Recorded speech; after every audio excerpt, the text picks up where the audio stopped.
অল্প কিছু উপকরণ দিয়েই তৈরি করে ফেলা সম্ভব মজাদার ক্রিম চিজ। এই জন্য লিকুইড দুধকে হালকা কুসুম গরম করে এর ভিতরে দিয়ে দিতে হবে লেবুর রস। লেবুর রস দেওয়াতে ছানা যখন কেটে যাবে তখন এই ছানার পানিটা স্ট্রেনারের ভিতরে ছেঁকে ফেলতে হবে। ভালো মতো ছেঁকে ফেলার পরে চামচ দিয়ে চেপে চেপে ছানা থেকে পানিটা একেবারে ভালো মতো ছেঁকে ফেলতে হবে। এরপরে যখন দেখব ছানা থেকে পানি একেবারে আলাদা হয়ে গিয়েছে তখন এই ছানাটাকে আমরা নিয়ে নিব একটা ব্লেন্ডার জারে ছানাটুকু নেওয়ার পরে এতে অ্যাড করতে হবে সামান্য বাটার। আমি যেহেতু অল্প ছানা নিয়েছি তাই বাটারও খুব বেশি লাগেনি, অল্প একটু বাটার নিয়েছি। এরপর নিয়েছি সামান্য লবণ, এতে সামান্য লিকুইড দুধ আমি অ্যাড করে দিব।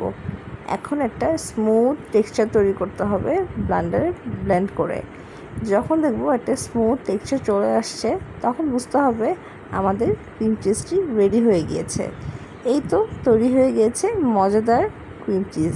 এখন আর বাহির থেকে কিনে খেতে হবে না এই ক্রিম চিজ। খুব অল্প কিছু উপকরণ দিয়েই তৈরি করে ফেলতে পারবেন বাসায় এরকম ক্রিম চিজ।